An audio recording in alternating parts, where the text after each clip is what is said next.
signs that your alternator is failing, and what you can do about it.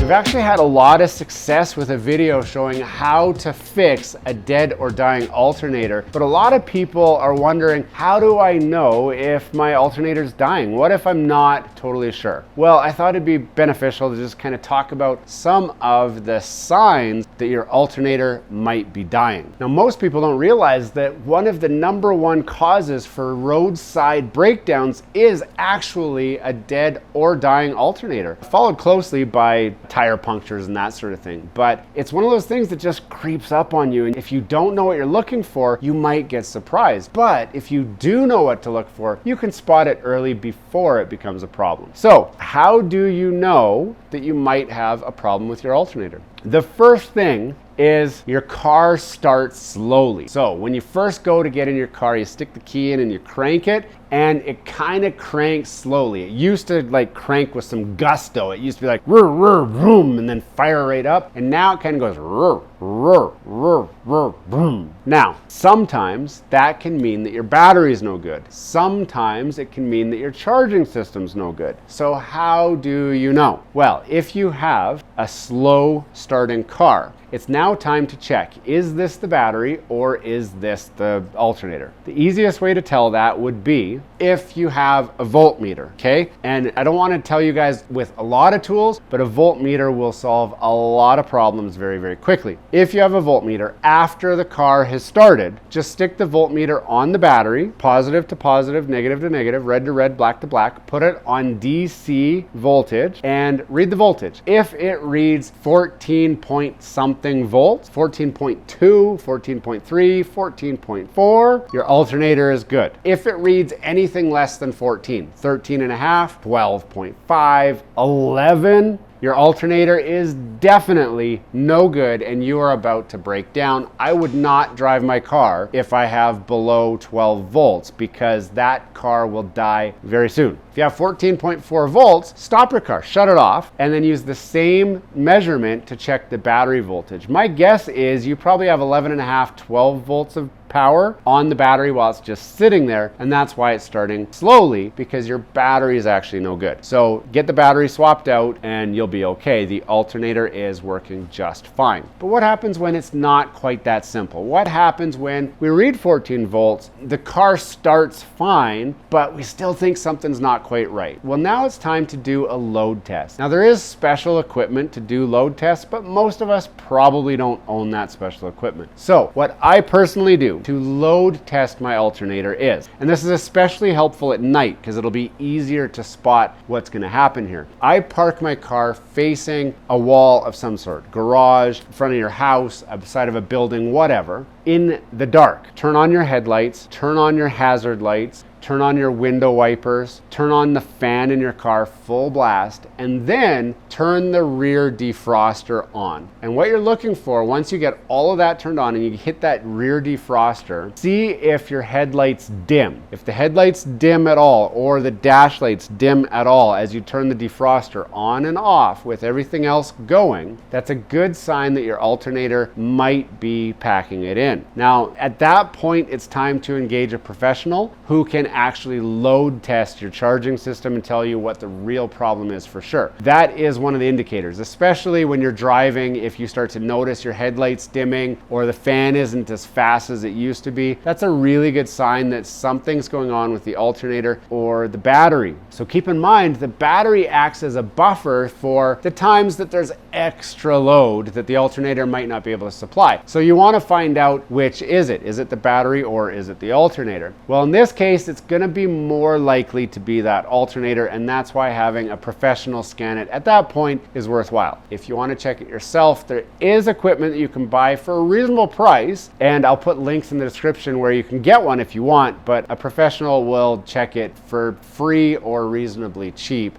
and you can skip buying equipment that you're not going to use that often. The next way to tell that your alternator is dead or dying, and this is one where it's mission critical when this happens. You're driving your car, you're listening to your favorite tunes, and all of a sudden the radio cuts out. If your radio cuts out while you're driving, your radio might be broke. Yes, but usually when the battery is starting to die, non-critical systems will fail first, and the cars are designed to do that. So it'll keep running. It maybe will be reduced on power, and I mean, like when you step on the gas, it doesn't go. It doesn't accelerate as much as you would expect it to. But you're starting to lose mission critical things. Maybe your window doesn't roll down as fast as it did before. The radio's cutting in and out. Your headlights are dimming. That means your alternator has died and you are currently running off of your battery and you are about to stall. So if this happens and you're on the highway, get off the highway as fast as possible and get to a safe place. Ideally, mall parking lot, garage, a service center, a gas station where your car will die, and it is time to employ my top secret tip to try to rejuvenate a dead alternator, which we'll cover really shortly. But if you are in a situation where that's happening, definitely get yourself to a safe place because it will die very soon and all the telltale signs have been ignored and it is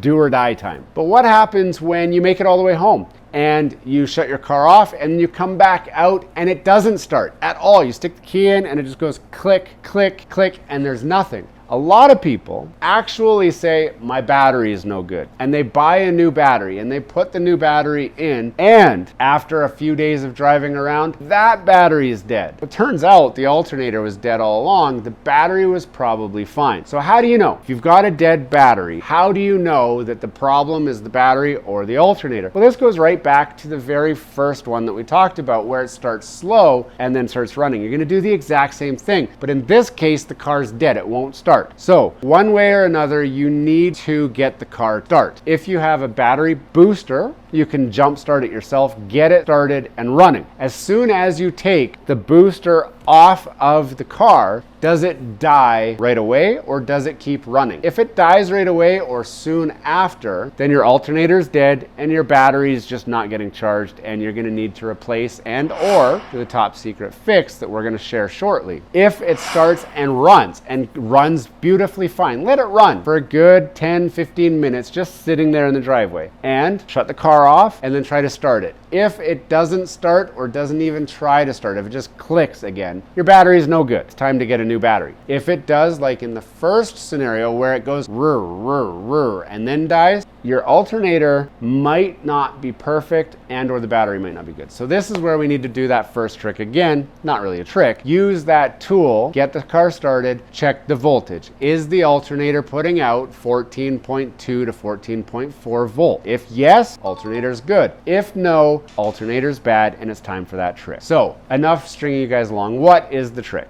Quite simply, if you are in a situation, alternator is definitely no good and or is failing, and we've confirmed it through any of these checks that we just did, you need to replace the alternator. There's no replacement for replacing the alternator. But what if you're in the middle of nowhere? You're stuck on the side of the road. What if you're not at home? What if you don't have any money and you can't afford to fix the alternator right now? What you're gonna do is get a can of WD-40 with the engine off and spray it all over inside of the alternator. Use the little straw, spray it everywhere you can in all the cracks and everywhere you can inside that alternator. Try to avoid getting it on the belt or on anything else. Just get it inside that alternator, front and back, okay? Then start the car. Either use a booster pack, get somebody to jump start you, whatever. Do whatever you can to start the car. What you should find is that in many cases, the WD-40 has actually cleaned up the inside of the alternator and has caused the brushes to drop and make electrical contact again, and the alternator is working. How do we know it's working? We can do a number of tests. Test number one, if you've got that multimeter, just check the output of the alternator, red to red, black to black on the battery. You're looking for about 14.2 to 14.4 0.4 volts. If you don't have a multimeter, then you could do the other test that we did before, where we turned on the lights, turned on the wipers, turned on the radio, and then turned on and off the rear defroster and unroll the windows. If the windows are unrolling with all that stuff on at regular speed, the alternator's working. If the windows are unrolling really, really slow and or the lights are dimming or something like that, probably the alternator wasn't fixed, and it's not advisable to try and drive that car anywhere. You will need to get it towed to a shop to fix that alternator, or have it fixed in your driveway or wherever it is that it's broken. But in my experience, that WD-40 trick has revived a lot of alternators, especially on the side of the road. It works wonders, and if you don't have a can of WD-40 in your car, I strongly encourage you to put one in there. But if you're watching this video and you're like, holy crap, I'm stuck on the side of the road, my alternator is definitely a problem, what do I do now? If you don't have WD-40 and you have the tire iron or something metal, you can try smacking the alternator, which can free up the brushes as well. Sometimes it's hard to get to it. A block of wood and a hammer work. Just don't reef on it, and try not to destroy anything in the process. But a good tapping around on that alternator can free up the brushes and cause it to work as well. The WD-40 is just a little bit better in my opinion because it's less brutal, but it works really great. I hope this helps you guys out and saves a couple of you guys from paying for an expensive tow. Let me know if I missed anything. Hey, thanks for watching all the way to the end of this video. We hope you enjoy the content in this video, and we'd love to have you come back. Consider subscribing to the channel if you haven't already. And for those subscribers who are looking for that extra special thing that you can do to support this channel, consider joining our members group. That's where we're building this community, the Gears and Tech community, where we can all enjoy content together. You'll get special perks, which we'd love for you to check out by clicking the link down below. For those of you who are just happy to watch the video, that's okay too. You can check out some of our other content right over here, where we've got some previous videos that have already been uploaded and enjoyed by many of our viewers already. We do hope to see you again. This has been Gears and Tech. Have a great day.